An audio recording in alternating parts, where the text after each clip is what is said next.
We are live. We are live again for the second time today. Welcome to College Football's Peek Around the Corner with your host, Greg Pflugar. We cover everything in college football because we love everything in college football. And if you do as well, please subscribe to our channel. Ring the notification bell, smash the like button, share the video. If you want to support this college football national rebel outpost with a donation to help us keep the lights on and grow the channel, just hit that dollar sign where you make your comment and I will get to your super chat as quick as I possibly can. Welcome everybody into the studio that sits on the corner, the very corner of Keith Jackson Parkway and Kurt Gowdy Avenue. Do not be afraid. Do not be afraid to become a legend. I first want to thank the Little General for letting us have a second live show today. Breaking news. I told you all that if there was going to be breaking news, that we were going to try to get on here a second time. I also reported to you all a couple of weeks ago, I think, time flies when you're having fun, that the Big Ten was in favor of some sort of soft cap. The bird rights is somewhat of a soft cap. And also, now, breaking news. The Big Ten is pushing for bird rights in college sports. First, let me explain to you what the bird rights is all about. It was about Larry Bird. The NBA. The NBA has a soft cap. Now, no one is going to call this a soft cap, I don't think. Not quite yet. The NBA has a soft cap. You go over a certain apron, you go over the cap, and you have the ability to retain your own players. You can pay more of your own players than another team can offer. You can offer your player more money. It's how the Boston Celtics were able to retain Larry Bird by giving him more money. It's called the bird rights. Now, there's a lot of different the NBA has gone through a lot of different variations of this. And now their CBA and how they manage a roster, and it is incredibly complicated. They got a first apron, they got a second apron, they've got tax implications if you go over the second apron for more than 1 year. That might be the direction we're going, right? Remember when Pavakwa, the Notre Dame athletic director, was basically calling for an Olympic tax. That was what we were calling for, an Olympic tax. There doesn't seem to be any Olympic tax, luxury tax involved with this iteration of what the Big Ten is pushing. Breaking news. The Big Ten is pushing for bird rights. If you got a football player, if you got a basketball player, if you got a volleyball player, and you are paying that person, that male or female, so much money, well, what the Big Ten is pushing for is a different category of revenue given to the student athletes, that you could go over the 20.5, 21.5 rev share allotment that you can do. We have I think it's a 21.5 million this year. That is a rev share cap paid directly from the school to the student athletes. What is happening is there is an artificial NIL market that's being created because all these schools are circumventing this $21.5 million cap by using all of these different mechanisms to create this artificial NIL money. You're using your Adidas contract, you're using some sort of coaches show contract, you're funneling revenue through these different entities to give money to your student athletes. What the Big Ten is proposing is, let's quit pretending like we are with the tampering. We're pretending that there's not tampering going on all the time. And let's have where there is a rev share cap, but the next year, if you have the ability to go directly from your school to your student athletes, you skip all of this other stuff, and you can go over the $21.5 million cap with players that you've had the year before. You can go over the cap retaining your own players. We're going to go through the breaking news, the breaking article from Sports Business Journal. We have reported to you at Peek Around the Corner that the Big Ten was in favor of a soft cap situation. We reported to you that the Big Ten was talking to Notre Dame, and Notre Dame is in favor of this. I think there's going to be a lot of support in some sections of college sports that are in favor of this, and I think there's probably going to be major pushback in other sectors of college sports. And we're going to go into that. Now, that's not in the article, but I'm going to give you my speculation on that. There's also this, and again, we're going to go through the article. And then we're gonna hit it hard. I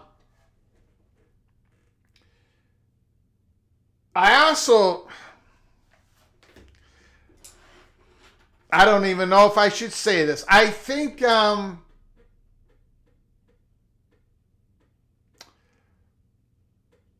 the Big Ten, and I do give them credit for coming up with ideas, for putting ideas out there. I think this might help lead to the 2014 playoff because people are going to need more money. But I think the Big Ten is pushing the envelope on quite a few items lately. And I think the SEC is about to push the envelope on quite a few items. And it's going to be interesting to see. And again, we're going to go through the article so everybody kind of knows what we're talking about here. It's going to be very interesting to see the reactions from Commissioner Phillips and Commissioner Yormark in the institutions inside those two Power Four conferences. Christopher Hooter starts us off with a $2 holla.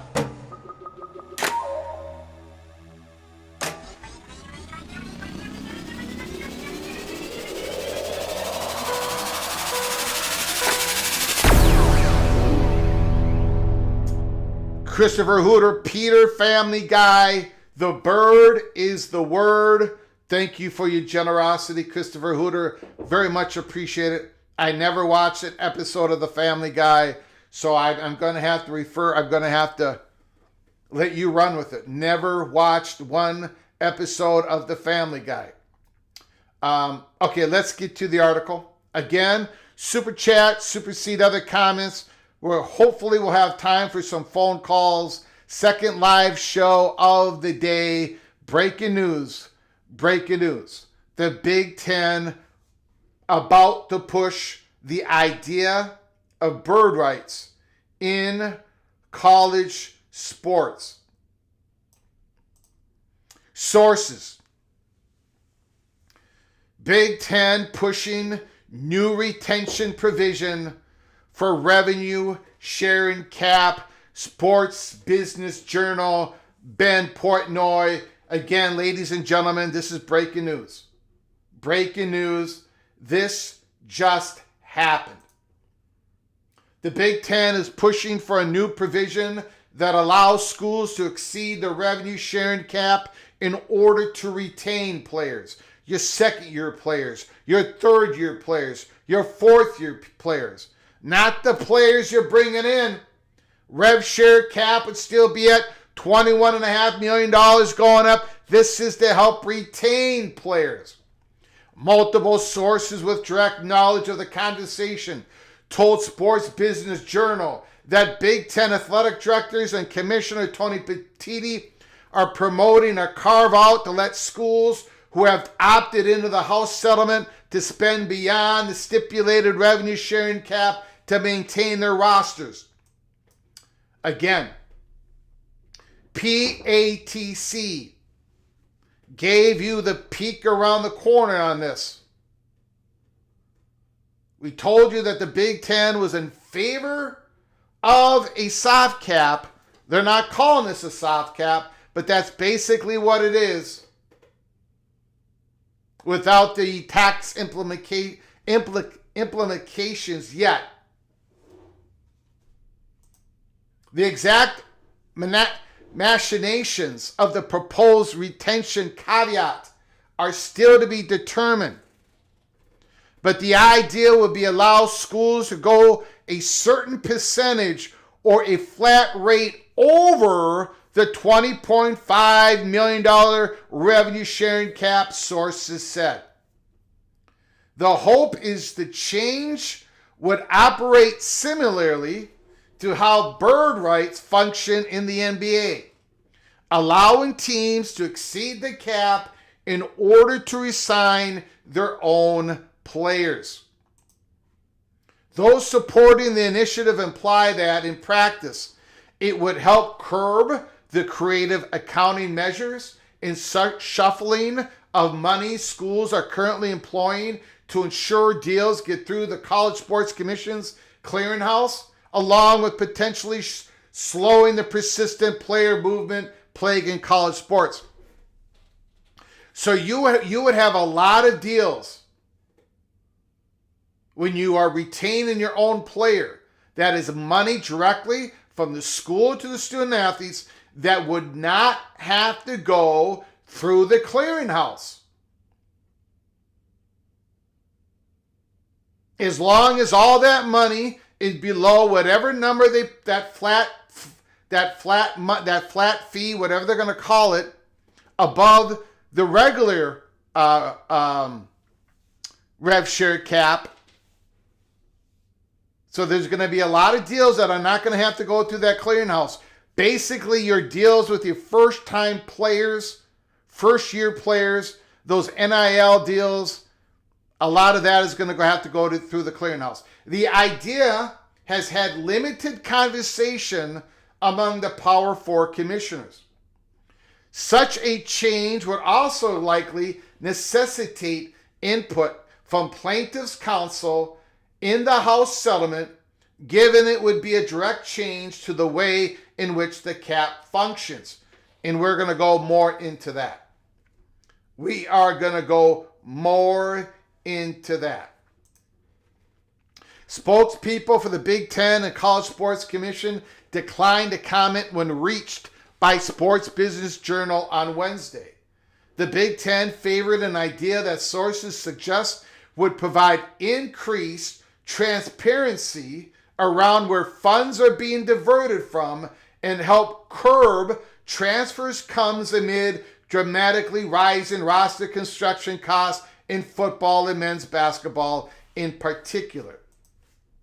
The House settlement, which went into effect July 2025, created the aforementioned $20.5 million cap to allow schools to pay athletes directly. However, as roster costs have ballooned well past that number, schools have turned to uncapped third-party deals to help fill the significant delta between revenue share and the actual cost of a roster. Those third-party agreements have prominently been filtered through what the CSC has dubbed associated entities. As other people would call them, manufactured fake NIL deals. Organizations like multimedia rights providers, apparel companies, and collectives that are effectively brokering deals on behalf of the schools they represent. The CSC released its bi-monthly report last week that included a plethora of data compiled in January and February that displayed an uptick in such deals. Those factoids include Associated Power 4 deal volume increased by 65%, while the average value of the deals with associated entities was up 182%.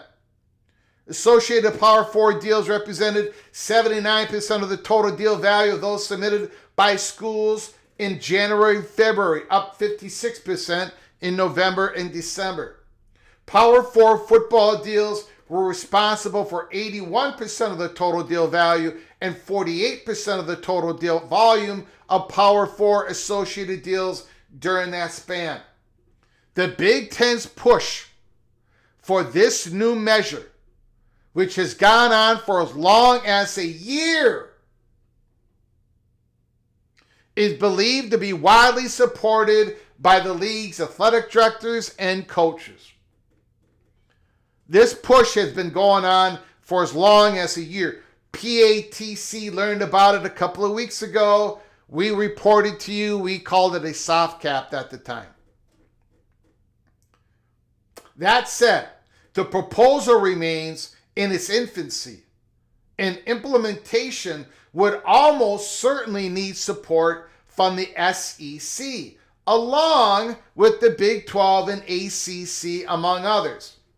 Lastly, in the article, it's fair to say that the NIL market in college athletics is not a normal organic market. CSC CEO Brian Seeley told a small group of reporters last week. It's a market in which schools are manufacturing NIL for the student athletes. And they're doing it in such a way that deals are paid by entities affiliated with the school or acting at the direction of the school. Okay.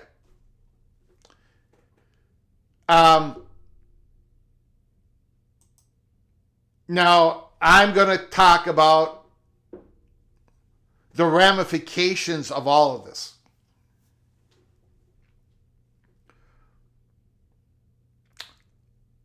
I'm going to read you the second paragraph. If I'm going to read you I'm going to read you this whole thing again. The Big Ten's push for this new measure is believed to be widely supported by the league's athletic directors and coaches. That said, the proposal remains in its infancy, and implementation would almost certainly need support from the SEC along with the Big 12 and ACC, among others. I'm going to go ahead and skip to that. Karan Shakar. All these proposals are the Big Ten trying to prevent the eventual SEC breakaway.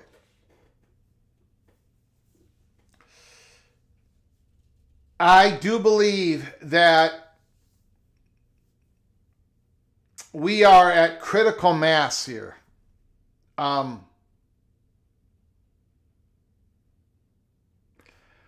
I believe there are many people in the Southeastern Conference, if not the entire conference, would support this type of deal somehow, some way. Maybe not exactly what the Big Ten would want. Maybe they're going to differ on percentages above the current rev share cap to be able to retain players, whatever. We know that Notre Dame, Pavakwa's statement, and then somebody opened the door to us on the Notre Dame and Big Ten talkings about this soft cap idea, bird rights, whatever you want to call it. I think this is where, and I'm afraid to say this,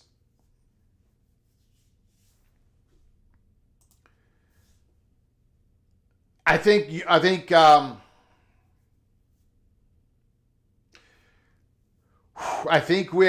we're at critical mass. I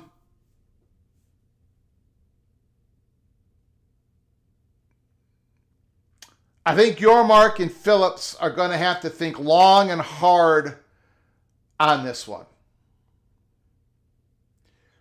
Because to get something like this passed among all these different conferences and different schools, and then to go to the House lawyers and to get their okay on it, this new implementation functionality of the rev share cap, it's going to take a lot of work. And is everybody going to be on board with that? Remember, I think this is the Big Ten pushing the envelope. And I think the Big Ten, one, doesn't want the SEC to do their breakaway, but then again, the Big Ten doesn't believe the status quo. They don't like the status quo either. So they want more money being directed from the schools to the student athletes. They want more transparency, from the money going from the school to the student athletes, instead of all these deals that everybody's pulling out of their hat to go above the rev share cap. But it's very difficult to maintain any transparency. It's very difficult to maintain any type of enforcement And then you saw in the report how the Big Ten, they're in favor of this, but they've been in favor of it for quite a long time. And now they're about to push it. And if there's a pushback on it, which is allowed, of course, Big 12 has to speak for Big 12. ACC's got to speak for ACC. But there are so many schools that have had a very difficult time implementing the $20.5 million rev share. And now the Big Ten is pushing for, all right, we keep the 20.5. Now it's going to go up to 21.5. We keep the $21.5 million rev share cap. But that is basically for new student athletes coming on in. Most of them, some of them will be second year, third year play, but new people coming on in for your whole athletic department. But to be able to retain your football players and basketball players and whoever, to make sure that you got them, you keep them, you can go over your rev share cap by a certain percentage. All of those retaining players are going to be in a different category. What I'm trying to say is, I think what this is let's say I'm trying to think of an example here.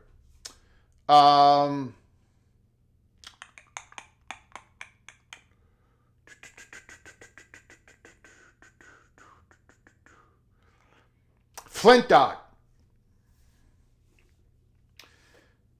Bryce Underwood, it's his second year. All right?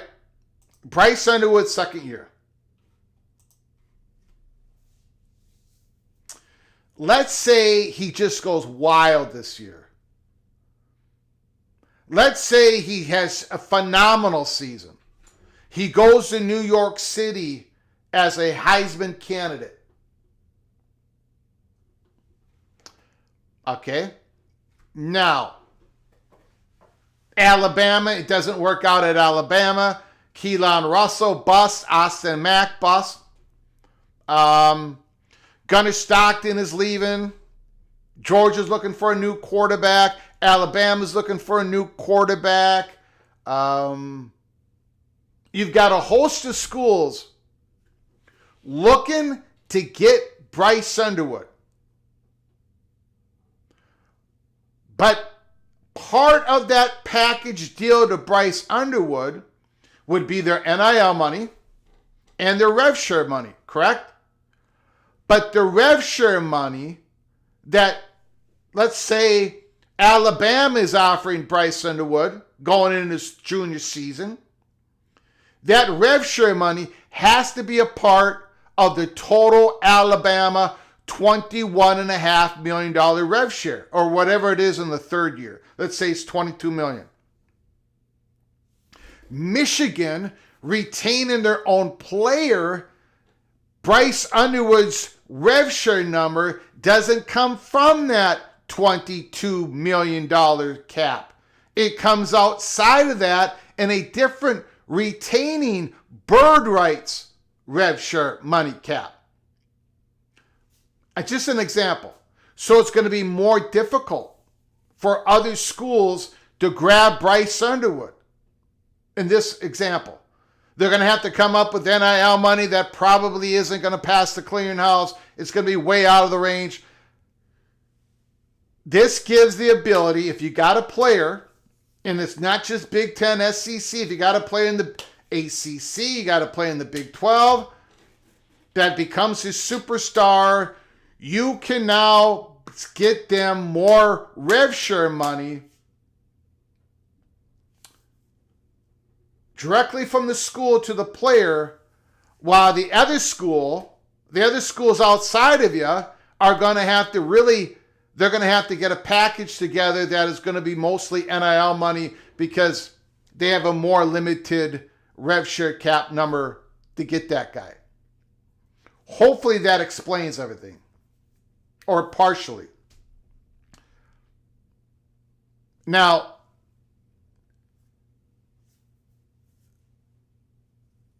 I'm not sure how this is going to fly, though.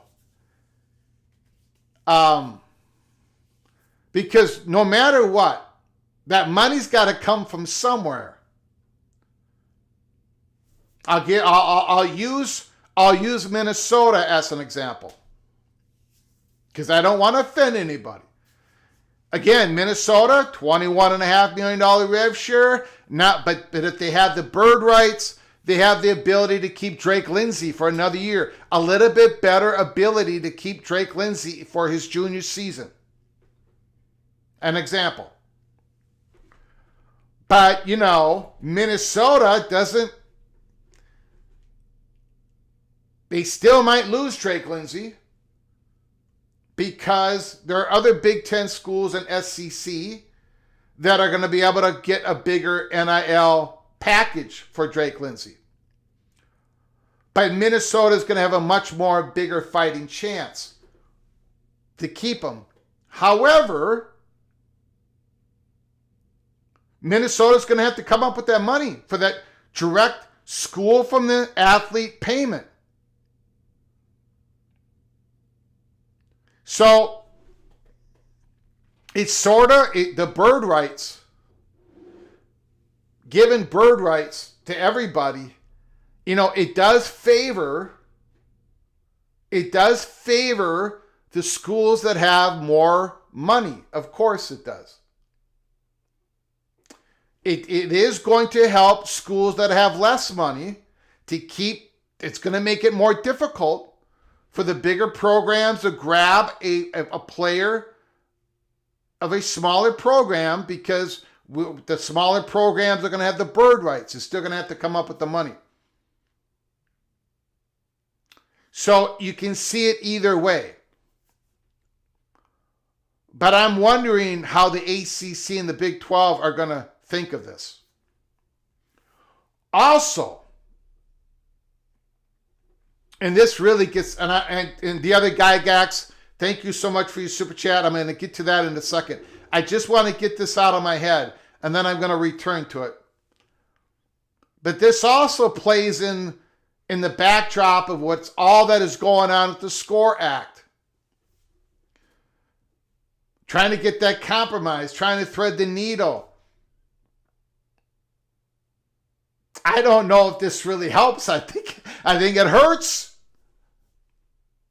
I think this idea hurts unless you incorporate what Bavakwa said, what PATC, what we've talked about.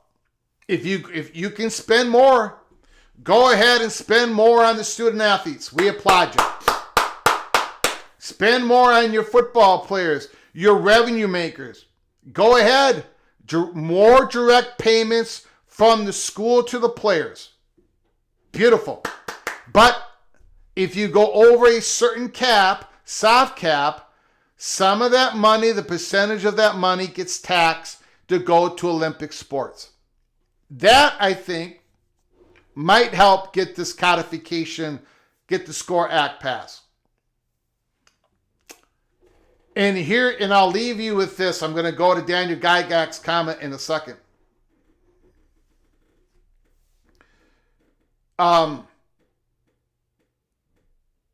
What if this doesn't fly?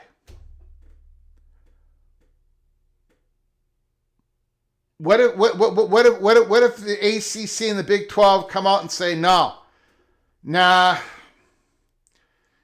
we cannot be we more rev share money. That means we can't keep up. I mean, some of us can, but most of us can't. And what if they say no? What if the Big 12 and the ACC says no?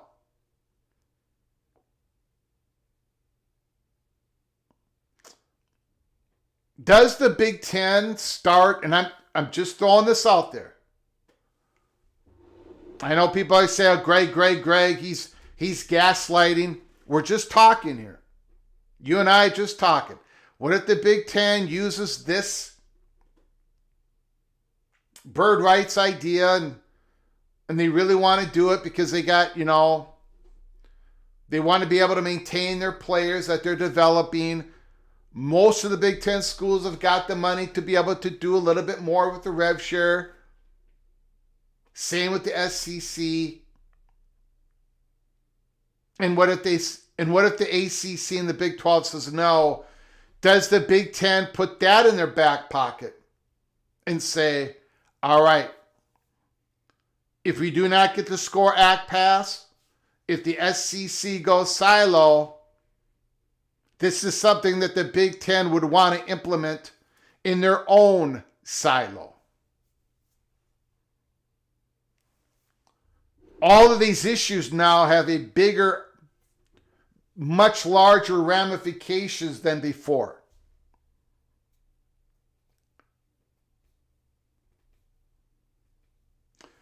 If this SCORE Act doesn't pass,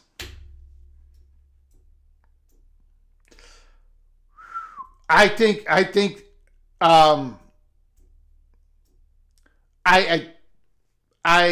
Big Ten, this coming out today,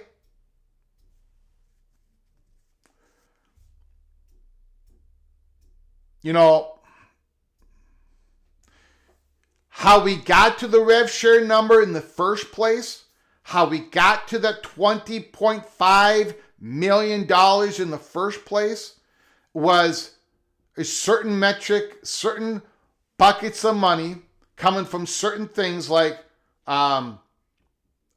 media money, ticket sales. There's a few buckets of money, and it's the medium of a certain percentage of all of the athletic departments in the Power 4 conferences.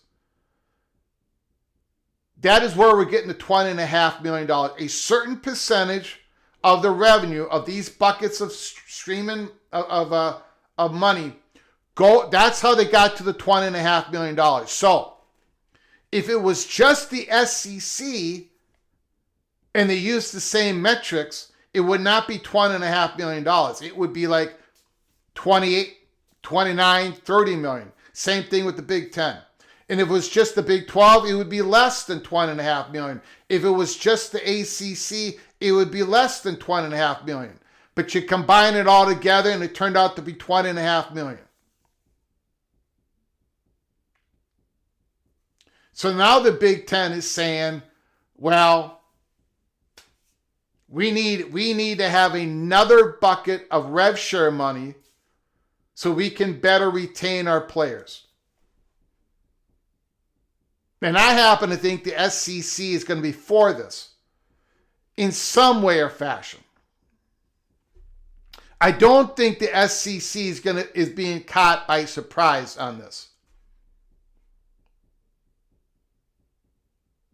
The other guy asks, do we know of any meetings minus the normal NCAA meetings planned for the Final Four weekend? Thank you so much. The other guy asks, $5 holla.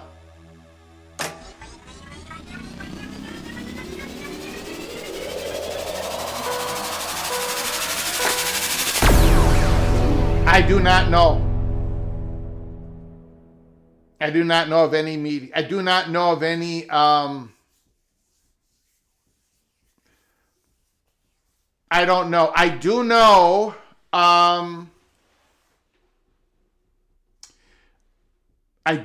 that the Big Ten and the SEC, let me tell you what I do know, which is very little, unfortunately. I do know that the Big Ten and the SEC communicated with each other right before the roundtable, like an official meeting between those two before the roundtable. I do know that Notre Dame and the Big Ten have been talking about this soft cap idea, which they're calling the bird rights idea. We reported that. So we knew that the Big Ten was, and again, they're labeling it as bird rights, but they're still working out the machinations over it. They don't want to throw a tax in there, but that would help sell it. But they're probably not going to do that.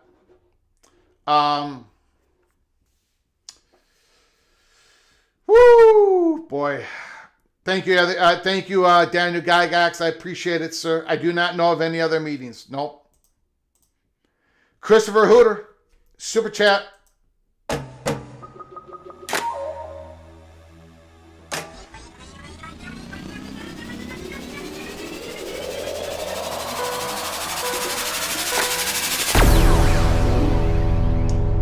Christopher Hooter, $5 holler. Is this the Big Ten coordinated silently with SEC 11th hour curveball, push into the latest score, safe negotiations to kill it, to tee up the silos?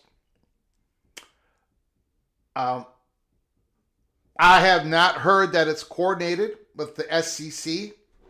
I do know that Notre Dame and the Big Ten have communicated on this, as we reported to you all. But no one has opened the door with me on SEC. I think the SEC is going to be somewhat approving of this idea. But again, the devil's in the details, because bird rights. I've been an NBA fan for a long time. Nothing like college football. The bird rights. If you go to an old NBA fan, if you say the word bird rights, it can have 10 different meanings. It's sort of like the Super League idea. A Super League. What are you talking about, Super League? 70 teams, 50 teams, 40 teams, SEC, Big Ten breakaway, or third party, just takes everybody. The term bird rights can mean so many different things. The core of it is you have more ability. You can pay more to keep your own player. You can retain them. But in the NBA, there's all type of tax implications. And I don't think they're talking about that right now. Although Bavakwa talked about it at the round table, and I've talked about it as a way to try to get the votes in Congress, to get everybody, rah, rah, we're going to save Olympic sports, rah, rah, that type of thing. Now,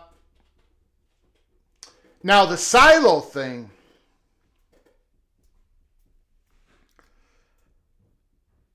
I think this could have,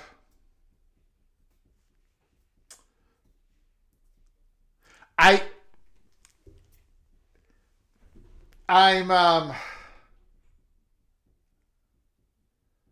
don't want to be accused. I do not want to be accused of alarming people, of gaslighting, of manipulating people unfairly.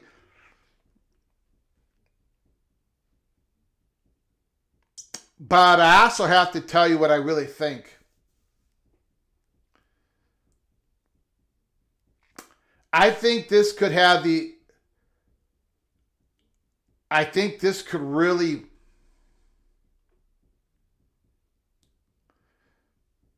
this might not land well. We're talking about planes flying around and going to land. This plane, the bird right plane, might crash, and the flames might go so high up in the air, it might cause another one of these planes that we're looking to land crash.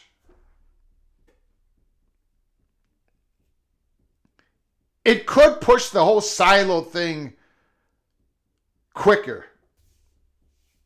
If it doesn't, boy, let me know if there's any reports coming out on the reactions of any Big 12 institution, any ACC institution. Let me know if there's any reports coming out from Phillips or Brett Yormark during this live show, and send me DMs, please, PATC community. I tell you, I'm very busy Wednesday evenings. Very busy man. I'm driving, I'm doing a whole bunch of things. But send me DMs. Let me know of any reaction, of any reporting on the bird rights idea of the Big Ten, an ACC country and Big 12 country. I don't care what the lawyers say. I don't care about what the agents say. I know they're all going to, well, you can't do this without a blah, blah, blah. I don't even care what they say. I want to know what the Big 12 thinks. I want to know what the ACC thinks. I got a feeling that there's going to be some institutions that are going to balk at this. Like, no. This is given more an advantage for Alabama. But then, again, we're just talking here. We're just talking. What are the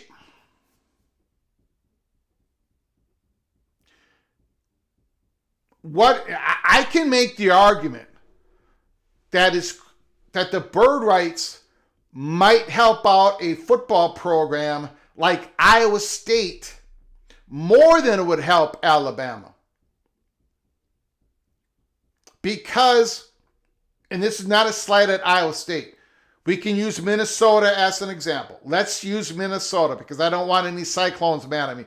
Let's use Minnesota. There's not a whole lot of players from Alabama who are looking at possibly transfer that Alabama is, they're not going to offer enough money, but Minnesota is going to outbid for Alabama to come on over to play at Minnesota. That just isn't going to happen. But sometimes there's a player at Minnesota that other schools want, that the bigger programs with the more money, but if Minnesota is allowed to offer more rev share money versus the bigger schools, it might give us the chance to retain our own players. But also, Minnesota's going to have to figure out how to come up with the money. And we're skating. We're very thin right now as it is. So again, what would an Iowa State think? What would Kansas State think? Big 12 schools that don't make, they're making half of the media money that the SEC Big 10 schools are making.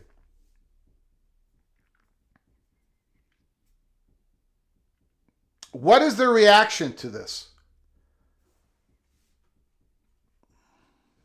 Preston from Greensboro, North Carolina.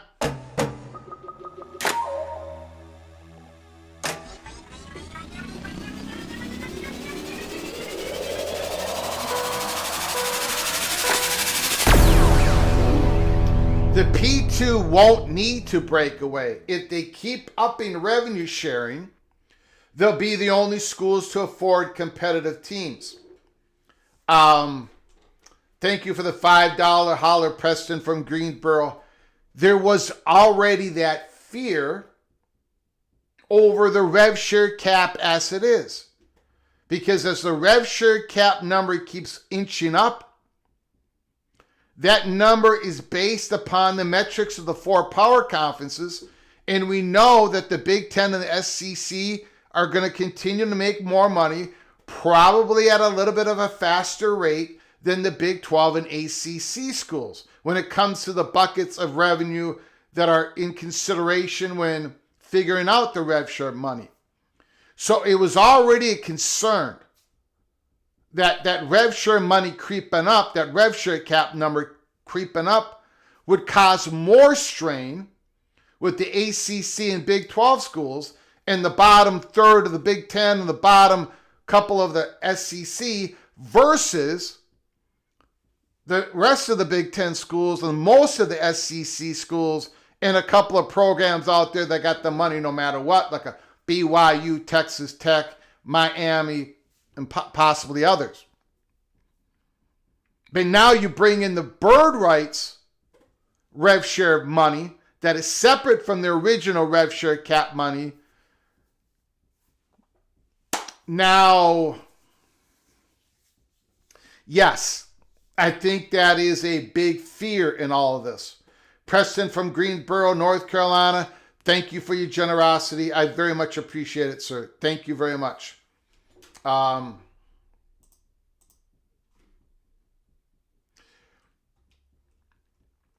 was a comment here.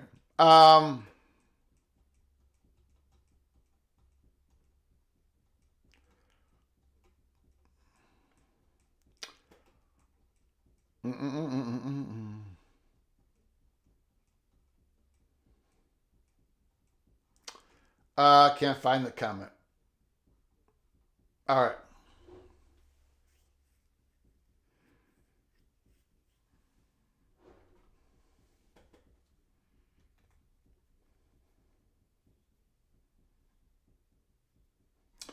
Tom DeBay, I like the idea of player transfer fees paid by school to school would help lesser revenue schools and maybe reduce some of the supercilious transfer, creates a bit more stability for everyone. I think the idea was you sign a player to a contract and then you would have a buyout money in that contract, right? So if a school would take your player, you would have the school would have to pay the money that's in the buyout clause of the contract. Much like Darren Mensah signed a 2-year contract with Duke. That second year, but Miami's got him, but there was not a buyout clause in Darren Mensah's contract. The problem with this idea, and the Big Ten has been leaning on this, the contract idea, a binding contract with a buyout clause. The problem with that idea, that concept, is that most of the big-time players, most players, are signing 1-year deals. They're betting on themselves. So they don't have that buyout clause. You're just in there for 1 year, and then they want to renegotiate. They want to have a new contract second year. So that's what the Big Ten, that's what everybody's looking at. So the Big Ten is like, okay, but if that player is with us 1 year, we've got a bird rights. We can overpay what another school can pay them per rev share money directly from the school. I mean, in some ways, it's a great idea. It is. You get a player who's a fantastic football player, you've got a better chance of keeping them in this concept.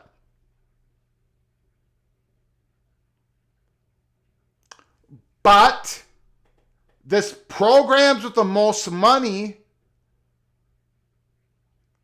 still have an advantage, even in this concept, overall. But you still have the ability to keep, like Ahmed Hardy, great running back from Missouri. He signed a $1 million, a little bit over $1 million NIL deal. There is an article out on On3. He got way more than that on offers, way more. But he loves his head coach, Eli Drinkwitz. He wants to have a legacy at Missouri, so Ahmed Hardy stayed at Missouri. Wouldn't it be good if Missouri would have been able to offer him, instead of like a $1.5 million rev share and keep that in the $21.5 million rev share for the whole athletic department? Wouldn't it be great if Missouri could have the bird rights to Hardy and then be able to give him $3 or $4 or $5 million in rev share, and there's nobody who's going to be able to overtop that because they're going to have to fit it in the $21.5 million rev share? The bird rights, it's an excellent concept in a vacuum. In a vacuum, it's good. It's an excellent concept. But just like anything else, it's still the advantage. The bigger programs are going to be able to take advantage more of it. But in some cases, in my belief, the smaller programs are going to be able to retain talent that maybe they would not have been able to without the bird rights. But again, they got to come up with the money. And for most of us, we're stretching the dollar. We're having bake sales every other weekend, for God's sakes, just to be able to pay our backup left guard. OBD Don Super Chat.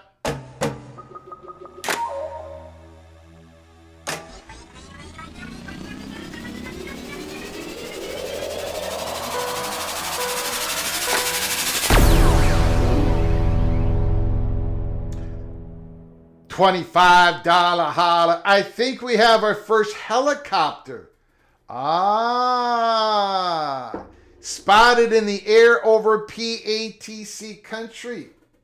My fear is their fuel tank is a lot smaller than all these jets circling on fumes. I foresee many plumes in the future. I see shades in my future. Now that, first of all, thank you for the massive super chat, OPD Don.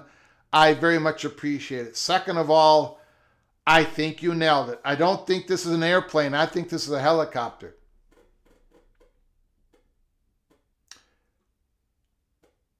This ain't going to be... We're going to know something, right? We're going to have some sort of response. It ain't going to be circling forever. It has a smaller fuel tank. This sucker's got to land, or it's got to crash. It's going to one or the other. And if you don't have visibility with a helicopter, if you have a whole bunch of fog, I want to know. I want to know what the Big 12 ACC's reaction is to this. I also want to know, why hasn't... Now, let me see if I can find this real quick. Hold on, everybody. Hold on.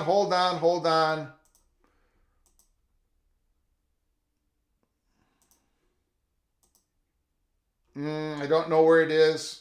Sorry, my bad. I don't know where it is. But in the article, for those who are just joining us, you have to believe me, it's in the article. This hasn't been socialized. Like in the Big Ten, it's been socialized. We know it's been socialized with Notre Dame because we reported that to you a couple of weeks ago. But they haven't. Why has the Big Ten... Why haven't we talked about this before now? This has been going on for a long time in the Big Ten. This idea. But it sounds like they have not been socializing it to the Big 12 and the ACC or the SEC yet. Which to me is very troubling. I don't know. OPD Don, I agree with you. This is a helicopter. This is an absolute helicopter.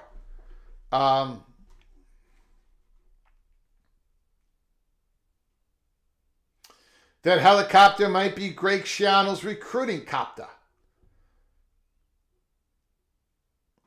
They're only socializing it because they know SEC silo is on the horizon.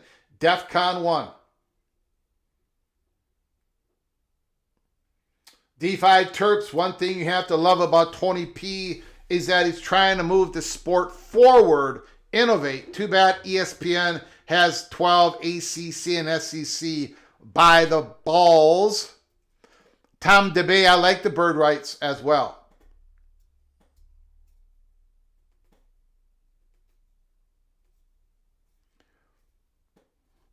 Arnegat, if the original Big Ten schools broke away and got their own TV contract, there would probably be more money per school than this bloated 18-team thing, fewer mouths to feed.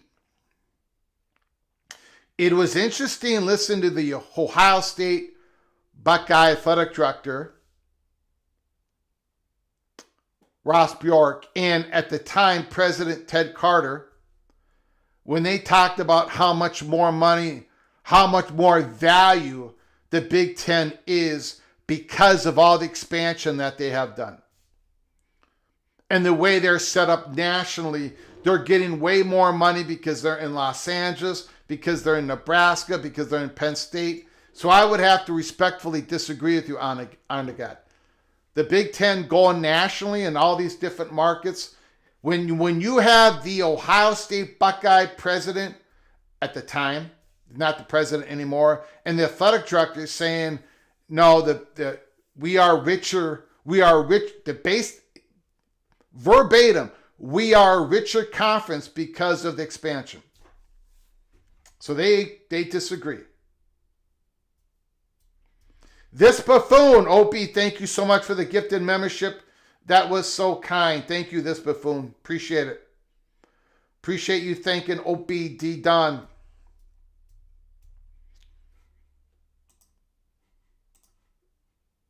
Let's see here. Let me check if there is any reporting here. Again, breaking news.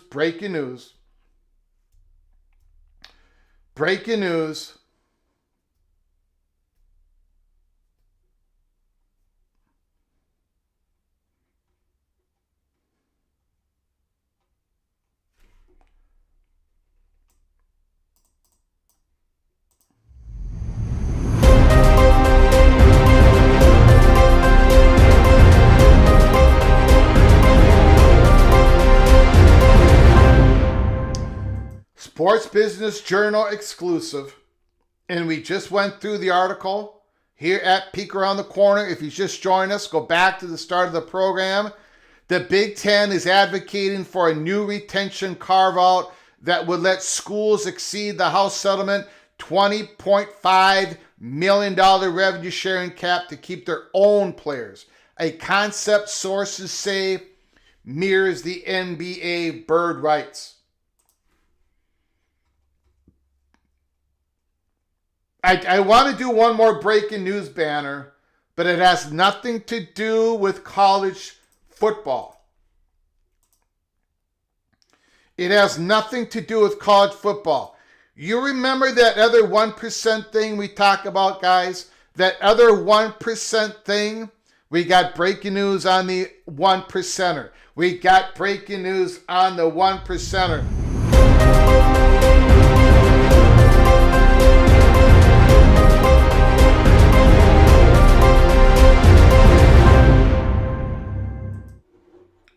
Whoops, that did not work out. Hold on. My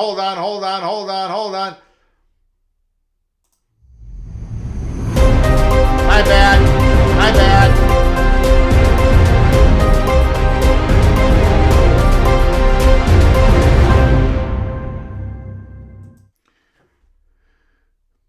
President POTUS Executive Office has registered aliens.gov. UFO disclosure edges closer as new U.S. government website is spotted. Buckle up, baby. Buckle up and brace for impact. Holy smokes. OPD Don Super Chat.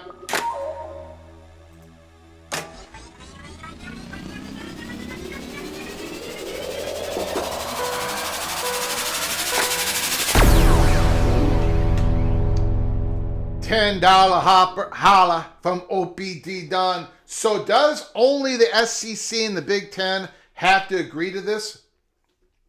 No. If not, then we are now flying into low-hanging cloud cover with strong fog coming in. Buckle up, boys. No, we all going to have to agree to this. We're all going to have to agree to this because the RevShare number and how it was created was everybody agreeing with negotiations with the House lawyers.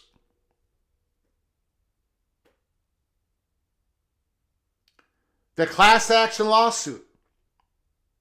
That's how we came to this $20.5 million, $21.5 million rev share, the Deloitte Clearinghouse, the CSC, and everything attached.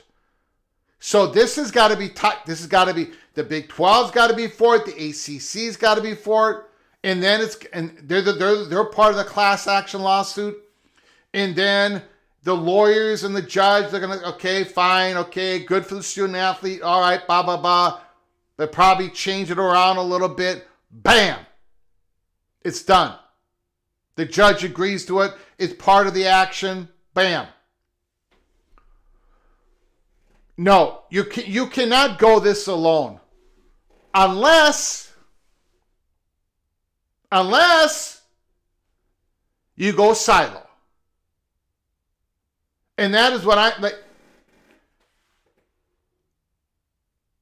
I am not trying to I'm not trying to cast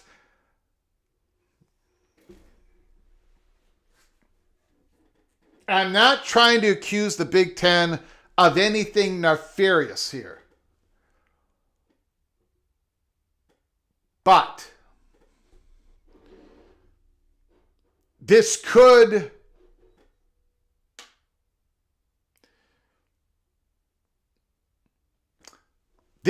turn out to be one of the major events that helps splinters people away from each other. A motivation that the SEC could use. A motivation that the Big Ten could use. If not everybody agrees with it. Thank you for the $10 holler, but no OB. Everyone's got to agree with this in this particular governance, under this particular class action lawsuit. But I would say, Opie, and everybody else, if the SCORE Act doesn't pass, if you don't get codification of the House thing, if nothing is legit in the eyes of the courts, if they cannot get any antitrust violation protection, if nobody can get anything, then it's SEC. I mean, what other options do they have?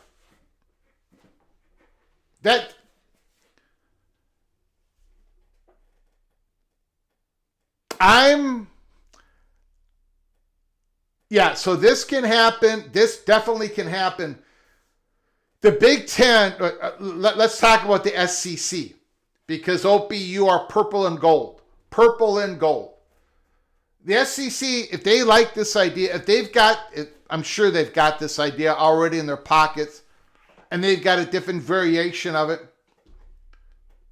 Remember, in May in Destin, Florida, the SEC is going to go over their own rules. They're going to try to write out a certain outline of what it would look like, right? Raising the rev share cap number, possibly using this type of bird rights prop could very well be part of their plans, or it's going to be inserted as part of their plans. But no, SEC doesn't need the Big 12 and the ACC to agree if the SEC is going silo. But if we're still trying to keep everybody together, yes, everyone's got to agree or somehow come with a compromise and figure out a variation of the bird rights that everybody can live with. Thank you for the $10 holler. OPD done. More Simmons, break glass, pole handle, silo coming. Stephen Vitt, the $20.5 million is the House settlement number.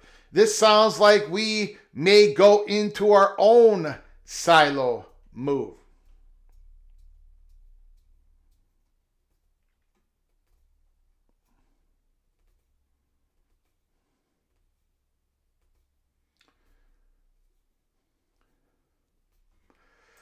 Great for Trojan. The Big Ten and the SEC are stacking reasons to break away from the ACC and the Big 12. Okay, let's go to your phone calls here. Let's go to the phone calls. Phone lines are open for the second time today. 763-260-1333. 763-260-1333. Give us a call. Breaking news, breaking news, breaking news, breaking news. Big Ten pushing bird rights. And if you're an old man like me, you remember Larry Bird, the Boston Celtics, the great power forward, great shooter, great passer, good rebounder. When the Boston Celtics wanted to retain their rights, well, they could because they could pay him more than anybody else. The start of the soft cap was born in the NBA. A couple of weeks ago at PATC, we reported to you all that the Big Ten wanted some type of soft cap incorporated. And this is their some kind of soft cap incorporated. We also reported to you that Notre Dame is somewhat in an agreement, and that is why Notre Dame and the Big Ten have gotten inching a little bit closer. Connect the dots, connect the dots, connect the dots. And that's what we're doing here at Peek Around the Corner. OPD done, super chat.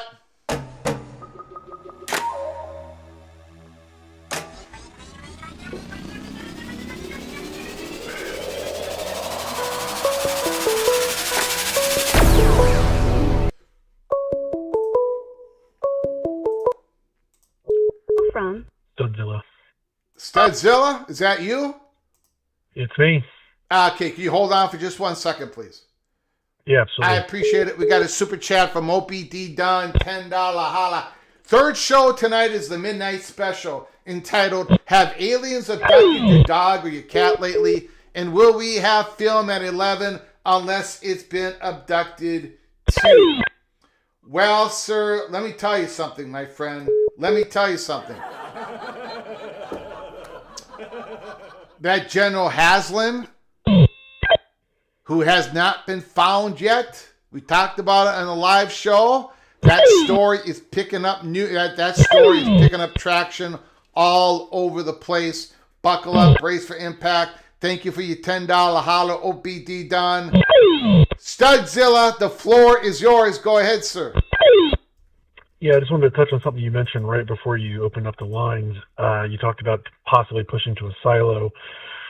If the SEC goes to a silo by themselves, or the Big Ten goes to a silo by themselves, is there a range of teams that they feel like this is the lowest we can have if we're going to do this? This is the top we want to have because the networks aren't going to make it worth our while to go above this number. Like, is there a range at all, or is it just there is no limit? I do not know. I do not know of a limit of number. I don't know that. Okay. I've always warned people because what is that noise? What noise?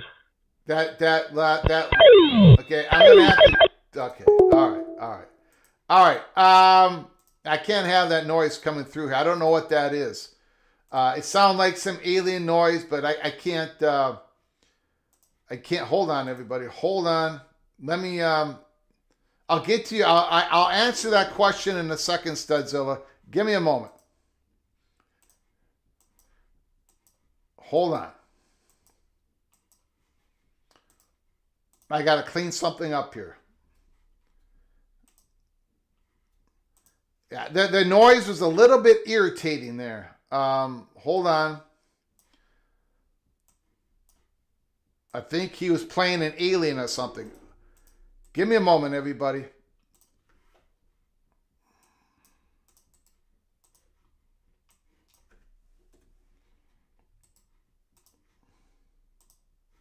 Okay. I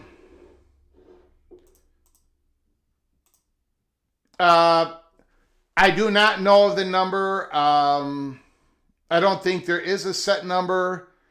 I think there's been a lot of different scenarios that have been war gamed out by the Big Ten and the SEC. We know that Kevin Warren had war game scenarios out for the Big Ten to go to 24 teams. I think if the SEC goes in their own silo, it could affect who they take. Same with the Big Ten. There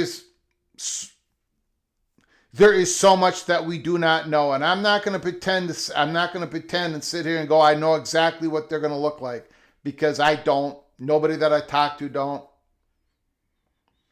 There are so many steps along. We've always said nothing is imminent, nothing is close, nothing is signed, sealed, and delivered, nothing is done. There's so many different variables, and now we got the silo variable in play. That score act. We talk about the biggest dominoes falling first in the next wave of realignment, or in any wave of realignment. The biggest domino is the score act. Is it going to pass or not? If it doesn't pass, then, we got a big earthquake. Not caused by the fat guy from Minnesota, but an earthquake, a bigger earthquake than even I can cause.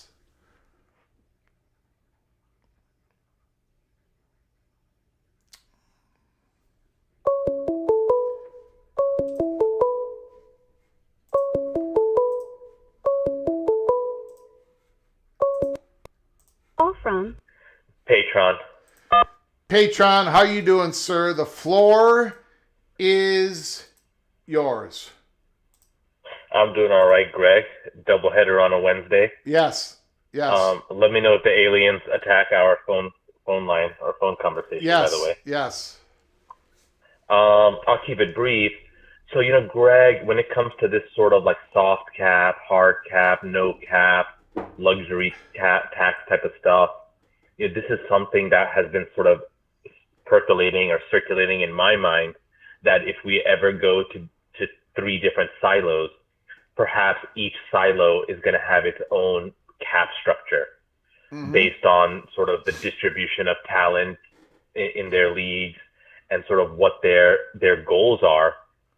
And I can totally understand why the Big Ten is going for that NBA style type of cap. I also thought like the sort of lay of the land in the Big Ten is kind of similar to that of the NBA, where you have some teams that just sort of carry more weight than others, where like Ohio State is like your Lakers and Michigan is like your Celtics, and, Penn State is like your Knicks, and Oregon is, USC is like your Golden State Warrior. Like these are like the big market brand name teams that, like they want a little bit of advantage, and the league doesn't mind letting them have it because they're kind of the quote unquote stewards of the league, which is, the term that you sort of offered. But, one thing that we also talk about a lot is this concept of growing the sport, like growing the sport and growing the viewership. And when you look at the sport which has grown the most in our lifetime, it's the NFL. And what's interesting is that even though in the NFL you have some really super rich, powerful owners with big brands like the Cowboys, Jerry Jones and the Cowboys, this is a league where they have a hard cap, a relatively hard cap. I guess there's like, people have mentioned, franchise tag and stuff like that.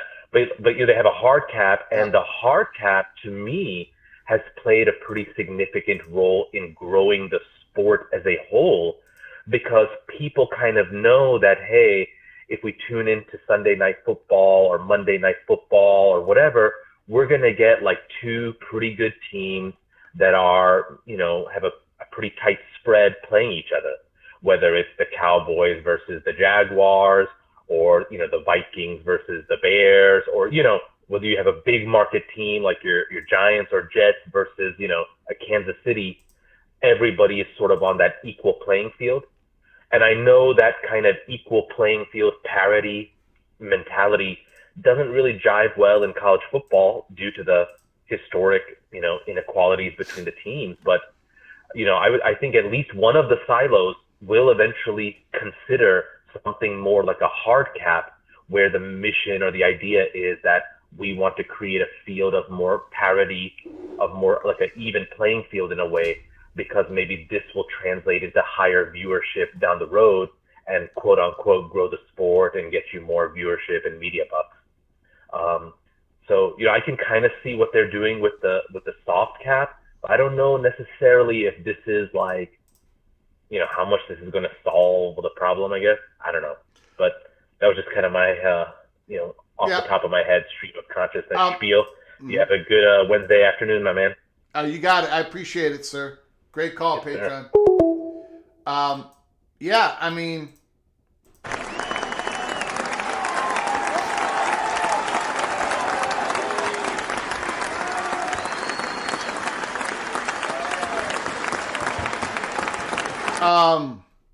Patron is correct. The number one product that the NFL sells is competition.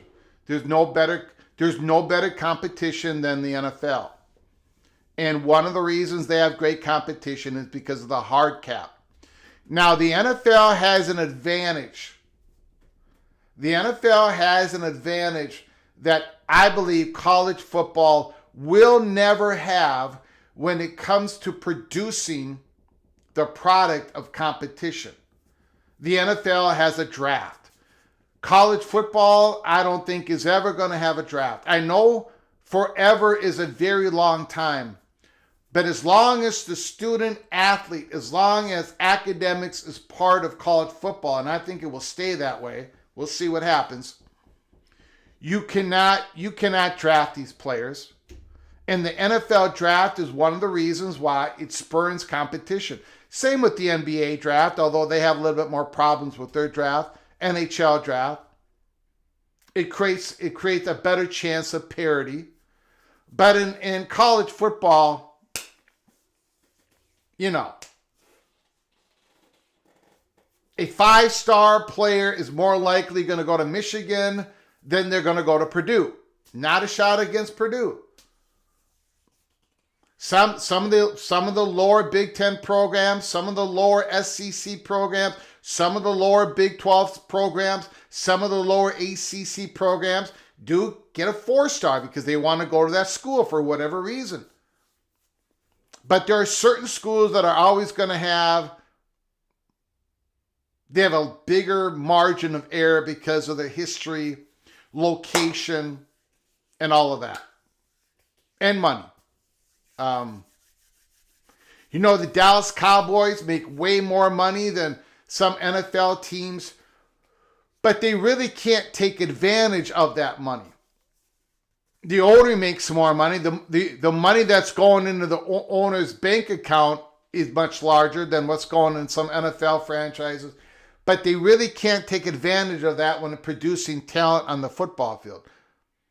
In college, you're probably always that money advantage is always going to be there, no matter what we do, even if we go through a hard cap. But I understand I get it. And maybe a silo conference will go to a hard cap. Maybe a silo conference would go to a CBA. And then how successful that is in attracting student athletes, that might change other conferences. But this is another example of how difficult it would be, impossible, in my opinion, to have a CBA over, not just over 138 schools, but over the Power 4. You couldn't do that. Whatever CBAs in the Big 12 cannot be the same collective bargaining agreement in the SEC, because then you'd be disenfranchising SEC labor, because the SEC generates more money. Not a shot against the Big 12. That's just the way it is. I mean, that's collective bargaining has to be for certain labor, bargaining against its ownership to get the best deal. So if we go into a CBA, we're still going to be having CBAs in our own conferences, in their own sports. My goodness. Stephen Vitt, you can't have a CBA in this chaotic environment.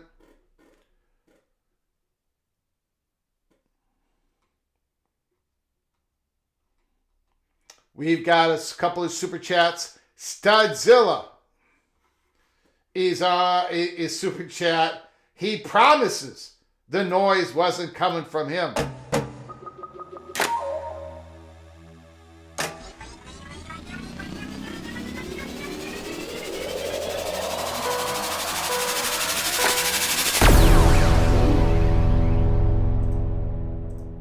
$5 holler, Studzilla. I promise the alien noises weren't from me. They were not from me. Is it possible the aliens are coming for you to stop you from reporting the truth of college football? Well, it is kind of mysterious that we did not hear the noises until you finally got your question out. And then when we dropped you off the line, the noises stopped. So I do think the aliens were coming for you, Studzilla. The aliens were coming for you. Thank you for the $5 holler. Thank you for your generosity. I appreciate it, sir. Very much. Thank you, sir. And we've got a super chat from the one and the only, the legendary PATC family member, the Evil Badger. The Evil Badger.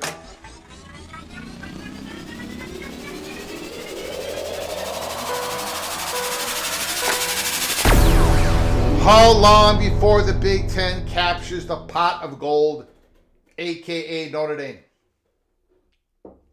I do not know. I do not think it's imminent. I do not think it's imminent. I could be wrong, but I don't think it's imminent. I don't think it's happening anytime soon. But if we keep going down a certain direction, then I think it could happen quicker than it was going to happen naturally. Or I should say traditionally. This silo effect, if it happens, and I don't think it's the chalk yet, but we're getting closer. We are getting closer to announcing that it's a chalk. Thank you, Evil Badger. Thank you so very much for your generosity. I appreciate it. We've got OBD done.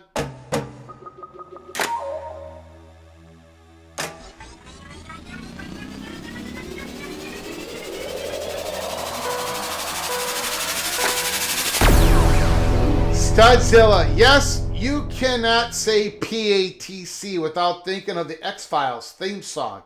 And glad to see all the super chats today. It helps the Godfather. Thank you, OPD Dunn, for your incredible generosity, and Studzilla and everybody else. Let me go through the roll call of those who have very kindly donated to our program today. Christopher Hooter, Daniel Gygax, the Mountaineer, Preston from Greensboro, North Carolina, Studzilla, Evil Badger. Thank you guys so very much. I appreciate it.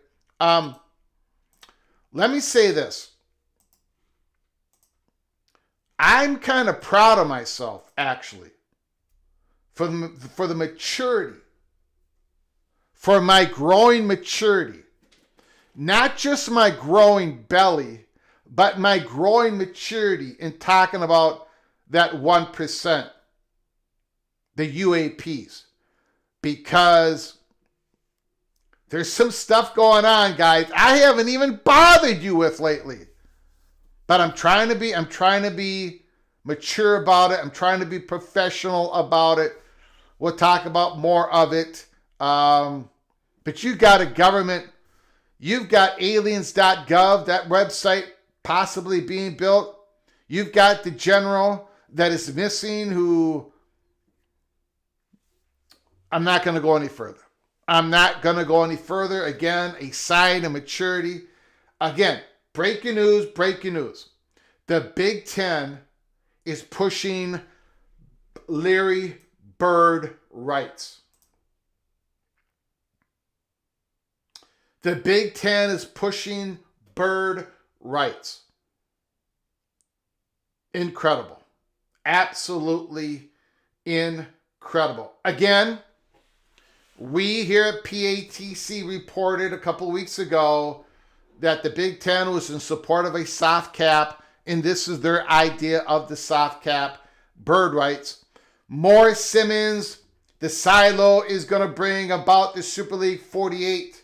Not enough seats on the bus for everyone. Mr. Seminole, member for 24 months. Morris Simmons, thank you so very kindly, sir. I appreciate it. You, sir, by the way, Morris Simmons has the best voice, talking voice in PATC land. Thank you, Morris Simmons. Thank you for becoming a member. You are officially knighted Cloak and Dagger for a second year. Holy smokes. And again, we talked about that 40 to 50 number being real. That's what we were told. We'd had a live show on that. That 50 number, that 48 number, that all could be very real. Morris Simmons, thank you so very much. I appreciate it. D5 Terps, Mr. Terrapin. Keep the lights on. Flugs, thanks for what you do. A highlight of my day. You are a highlight of my day, Mr. Terrapin. How about them apples? You are a highlight of my day. Thank you so very much. Thank you for a Lenny bias. How about that? Thank you for a Lenny bias. My favorite college basketball player in the 1980s, Lenny Bias. He was a monster. Watching the ACC tournament, ACC tournament. What a monster of a player. Thank you, D5 Terps. Thank you for your $5 holler. I very much appreciate it. Absolutely. I was in high school at the time. Man, that guy was a player. He would have been one of the greats in the NBA.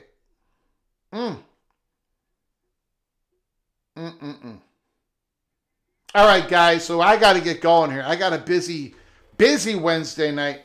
Thank you for joining us for a second live show today. Make sure you go and watch the first live show. It was a great one. It was so much better than this one. Honestly, it was. Go watch the first live show when you get an opportunity, when you're falling asleep tonight, when you got to put on something romantic for your lady. Put the first live show on and fall asleep to the great tones of the fat guy from Minnesota. I want to thank you all for joining us. Again, subscribe to our channel, ring the notification bell, smash the like button, share the video, buckle up, brace for impact, more things percolating for tomorrow, Thursday, March 19th. Until then, please y'all take great care of each other. God, family, Golden Gophers.